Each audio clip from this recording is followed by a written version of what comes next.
Martín Palermo, el optimista del gol. Hay historias que merecen ser contadas una y otra vez, pero no es por el cansino deber de repetir como un tango la letra, sino porque cada vez que hacemos ese revisionismo que nos pide el alma, volvemos a encontrar un detalle que hace más mágico el momento.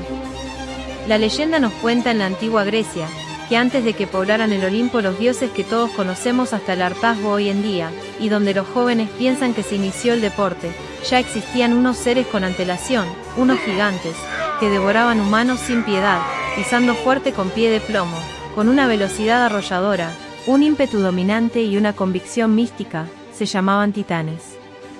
Hoy les voy a contar sobre uno que no sabía que era un titán, pero a fuerza de golpes en la vida fue forjando un espíritu que hasta el confín de las leyendas debe seguir latente en nuestra memoria. Es raro que el optimista del gol, como lo bautizara en la posteridad Carlos Bianchi, haya empezado como arquero, y que sus primeros enemigos terminaran siendo sus mejores aliados. El titán del fútbol no podía empezar de otra forma su leyenda que bajando al infierno de Dante Alighieri, viviendo una de sus peores épocas con el descenso de Estudiantes de La Plata en el 94, a un par de años de su debut. Y marginado por sus dirigentes, fue vagando su destino, hasta incorporarse a medias en otros clubes, donde dijeron textualmente que solo servía para cortar el pasto. Su continuidad en Estudiantes al volver a primera, era desde el banco, y para su entrenador Miguel Ángel Russo no era una opción. Su historia es tan increíble que decide probarse en otro club donde tuvo un excelente desempeño en las prácticas, y durante su casi paso por dicho club, San Martín de Tucumán, al final no lo incorporó.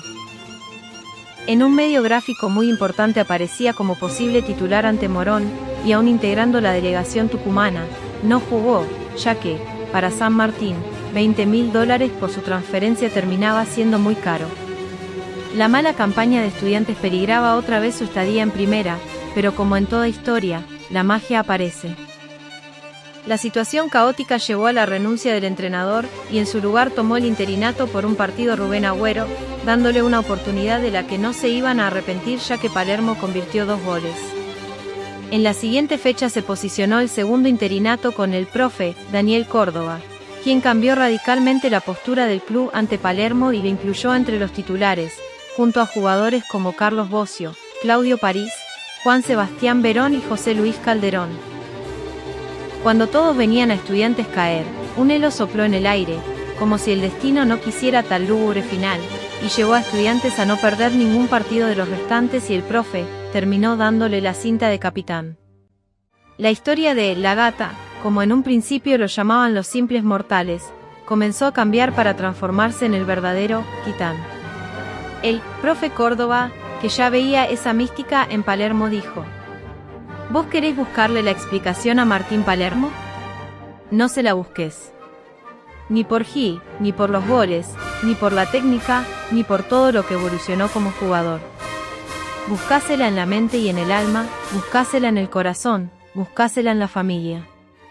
En el 96 se consagró como el segundo goleador del torneo, y dejó una obra de arte con un golazo frente a River, que quedó remarcada por su festejo, junto a ni más ni menos que su compañero de cancha, Lionel Scaloni.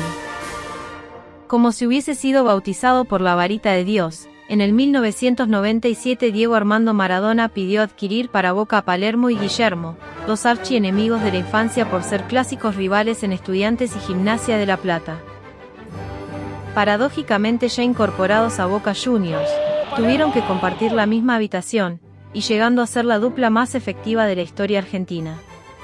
Al ser contratado por Boca Juniors, y tras la renuncia de Héctor Beira, asumía Carlos Bianchi, que durante un entrenamiento le aconsejaron dejar afuera a Palermo por ser muy rústico, a lo que Carlos Bianchi respondió: yo no lo veo tan burro, le veo cualidades. Ya en Boca tardó más de 10 partidos en hacer un gol contra Independiente, pero su declaración de amor con la hinchada fue en el Apertura 97 cuando le hizo el segundo gol a River, luego de ir perdiendo y marcando una larga paternidad de goles al Millonario, clásico rival, desde el debut hasta su último clásico. Sus excentricidades en los festejos y su extraño comportamiento, como festejar un gol versus Newell's, bajándose los pantalones, los llevó a avanzar de La Gata a El Loco. El sinfín de anécdotas comienzan a caer como una cascada. Frente a Platense anotó un gol con los 2 pies. Al resbalarse, fue tanto el revuelo que tuvo que intervenir la FIFA concluyendo que el gol era válido, en ese momento, porque no había sido intencional. Al mismo tiempo marcaría uno de los peores récords al ser llamado a la selección argentina fallando 3 penales, siendo cuestionado nuevamente por su rusticidad. Ya de vuelta en Boca, otro capítulo mágico pero oscuro surgía, cuando convirtió su gol número 100 con los ligamentos cruzados anteriores y colateral medial rotos. Palermo en ese momento aseguró que no sabía de la gravedad de su lesión, lo que lo llevó a estar parado durante 6 meses. Para Carlos Bianchi el mote cambió y lo llamó: Palermo es un optimista del gol. Futbolísticamente pienso que esos momentos tuyos fueron irrepetibles, porque te consolidaste como goleador ante todos los que dudaban y cuestionaban tus cualidades de definidor. Carlos Bianchi. Uno de sus momentos más recordados fue durante mayo de 2000 cuando se cumplieron los 6 meses estimados para la recuperación. Boca disputaba los cuartos de final de la Copa Libertadores después de 6 años de ausencia y precisamente ante River Plate. River había ganado el partido de ida por 2-1 y la revancha debía jugarse el 24 de mayo. Bianchi comenzó entonces a utilizar psicológicamente la noticia de la vuelta de Palermo, quien ya se había construido fama de verdugo de River. Américo Gallego, entrenador de River, ridiculizó entonces a las insinuaciones, declarando en una rueda de prensa que si Bianchi ponía a Palermo, él traía a Enzo Francescoli, ídolo histórico del millonario, que ya llevaba 3 años retirado. Palermo no se encontraba aún en un buen estado físico, pero Bianchi de todos modos lo puso en el banco. Al ver entrar en calor a Palermo la hinchada explotó y Bianchi le susurró al oído: «Entrá y hace un gol». Esa frase fue captada por las cámaras de TV, y Palermo entró, y concretó el mandato, que tal vez por su movimiento tosco de haber estado tanto tiempo sin jugar, recibió la pelota, pensó, giró, se acomodó, y clavó la pelota junto al palo, éxtasis, magia, delirio. El partido terminaba y bautizaron el gol como el gol con muletas. Boca terminó jugando la final con Palmeiras, ganando por penales donde anotó uno de los goles de la tanda, y desde el palco, Maradona, ya habiendo completado la hazaña, le preguntó si habían pesado los 3 penales errados en la selección en un mismo partido, a lo que Palermo respondió: ¿Sabés cómo se me fruncía él? Parecía que Palermo ya había llegado a su techo, no se le podía pedir más, pero la vida siempre tiene sorpresas escondidas, donde la realidad siempre supera la ficción. En noviembre del 2000 Boca jugaba la final de la Intercontinental contra el Real Madrid de Figo, Iker Casillas, Roberto Carlos, McManaman, Guti, Makelele, Hierro y Raúl, y como DT ni más ni menos que Vicente del Bosque, futuro campeón en 2010 del Mundial de Sudáfrica con España. El loco Palermo arrancó el partido y en 5 minutos hizo 2 goles, marcando un récord en el fútbol, y siendo el último equipo en la historia hasta la actualidad de poder haber vencido al Real Madrid en dicho certamen. Con esta victoria, Palermo se recibió de titán, aunque muchas historias quedarían por contar. Muchos equipos europeos pusieron el foco en Martín Palermo, pero nadie se animaba a desembolsar una cantidad grande de dinero, por lo que equipos de segundo nivel ofrecieron menos dinero como Villarreal, al cual el titán desembarcó. Maradona, al enterarse de la operación, expresó su desaprobación en los siguientes términos: ¿Palermo al Villarreal? No me joda. No lo digo faltando al respeto al Villarreal, sino porque Martín Palermo, después de los 2 goles que hizo al Real Madrid en la final de la Copa Intercontinental, se merece un club con historia o de alto nivel, como el Nápoles, o uno que luche por lo más alto. El Villarreal lo está haciendo muy bien, pero no tiene ningún peso ni tradición. Palermo merece otra cosa muy distinta. Ya en el Villarreal, marcó 6 goles en 17 partidos por la Liga Española en su primera temporada. Después de algunos partidos sin convertir, volvió a marcar un gol ante el Levante Unión Deportiva en la Copa del Rey. Fue a celebrarlo con un grupo de aficionados y le cayó un muro en la pierna, sufriendo fractura de tibia y peroné. Finalmente, en la temporada 2002 a 2003, al no estar en los planes del entrenador Benito Floro, se desvinculó definitivamente de la institución. El Real Betis lo fichó para la temporada 2003 a 2004. En la misma temporada, pero en el año 2004 pasó cedido a jugar al Deportivo Alavés, por entonces en la segunda división. A mediados de 2004 Palermo regresó a la Argentina para jugar en Boca Juniors, el equipo que le había dado tanta gloria, pero su primer partido fue el 15 de agosto por el torneo Apertura contra Lanús, en un empate 0-0 donde se fue expulsado. Durante la temporada 2004 y 2005 logró las 2 Copas Internacionales Sudamericanas, pero otro capítulo marcaba en la historia del Titán. El 5 de agosto de 2006, Stefano Palermo, hijo del futbolista Martín Palermo, falleció pocas horas después de nacer. A pesar del inmenso dolor, Palermo pidió jugar el partido de Boca Juniors contra Banfield al día siguiente, el 6 de agosto, y marcó 2 goles, dedicándolos al cielo. Este evento, conocido como el partido más triste de Palermo, es recordado por su valentía y la ovación que recibió de la hinchada. En el 2007 concretaba otro campeonato de Libertadores, pero en el 2008 dejaba nuevamente una acción que volvía a incluir a la FIFA, cuando Palermo en un torneo de verano realizó un gol controversial versus su clásico rival, al colgarse del travesaño para cabecear y anotar un gol.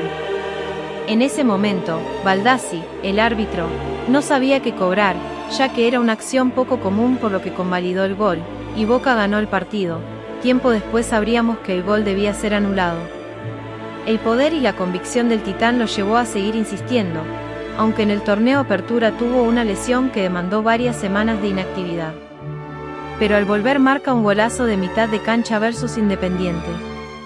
Lamentablemente el 24 de agosto, en un partido contra el Club Atlético Lanús por el torneo Apertura 2008, Martín Palermo vuelve a romperse los ligamentos interno y cruzado de la rodilla derecha, la misma que se había lesionado en 1999.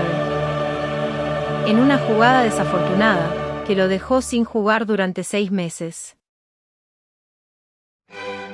Al recuperarse volvió a jugar y se destaca el hecho ante Huracán, que significó su tanto número 195 en el club, pasando la marca de Francisco Varallo como máximo goleador del club en el profesionalismo.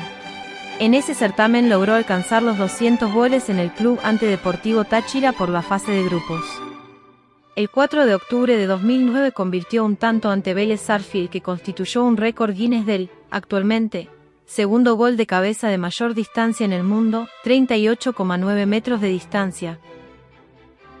Este gol fue considerado como el mejor gol de cabeza de la historia, en una encuesta realizada por el diario Marca. El 2 de marzo ante Vélez Sarsfield, empate 4-4, significó su gol número 218 en el club, alcanzando a Roberto Cherro como el máximo goleador de la historia de Boca Juniors. El 12 de abril le marcó 2 goles a Arsenal de Sarandí, victoria por 4-0, que lo colocó como único máximo goleador de la historia del club, superando al antes mencionado Roberto Cherro. El 1 de septiembre de 2009 volvió a ser convocado por el entrenador Diego Armando Maradona para los partidos contra Brasil y Paraguay por la clasificación a la Copa Mundial de 2010.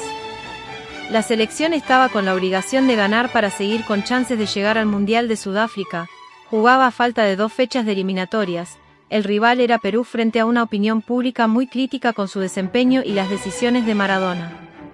El partido comenzó con un gol argentino por parte de Higuaín, pero a los 44 minutos del segundo tiempo empataba Perú con un cabezazo de Hernán Rengifo, dejando afuera toda posibilidad de clasificación a Argentina al Mundial. La lluvia era torrencial, casi no se podía distinguir a 1 metro de distancia, pero como siempre los titanes tocados por la varita, aparecen en esos momentos. Un Palermo que tal vez se mereció ir a ediciones anteriores de clasificatorias de mundiales, cayó como un comodín de magia y mística ingresando al campo, y a los 47 minutos del segundo tiempo, en la última jugada, en el último suspiro, el titán empujó un rebote a la red, que le dio la necesaria victoria a la selección argentina, allanando su complicada clasificación al Mundial Sudáfrica 2010, que culminó en esa conferencia de prensa con el mensaje de Maradona al periodista Totti Pazman, y su recordado: "Vos también la tenés adentro". En ese momento, hinchas de todos los clubes del país gritaron y amaron al titán, dejando de lado insultos, olvidándose de las métricas de la destreza ignotas a las cuales siempre se le reclamaron al titán. Quedaron calladas, quemadas en un movimiento casi casual, en ese lugar donde siempre, pero siempre estaba apartado para que Palermo encontrara, como si la pelota buscara el lugar del delantero, y no el delantero el gol, ese grito sagrado fusionado en abrazos. Ese día todos, pero todos, sintieron al titán en su equipo. Argentina clasificó a Sudáfrica, y quedaba uno de sus últimos bailes. Fue seleccionado por el entrenador Diego Armando Maradona para disputar el Mundial de Sudáfrica 2010, siendo el primer mundial en su carrera. Pero la magia de su aura fue en su debut que se produjo ante Grecia, entrando en reemplazo de Diego Milito a los 80 minutos del partido. Y a pocos minutos, marcó su primer y único gol en mundiales, mientras su madre y hermano en la hinchada se abrazaban incrédulos, pero al mismo tiempo con la certeza de que Martín siempre fue desde sus inicios el optimista del gol. Como pensamiento personal, creo que ese día, todos queríamos más un gol de Palermo, que salir campeones del mundo. Con ese gol rompió una racha de 80 años sin que ningún jugador perteneciente a Boca Juniors haya podido convertir para Argentina en un mundial. El primero, y único hasta ese momento, lo había hecho Mario Evaristo, en el de Uruguay de 1930.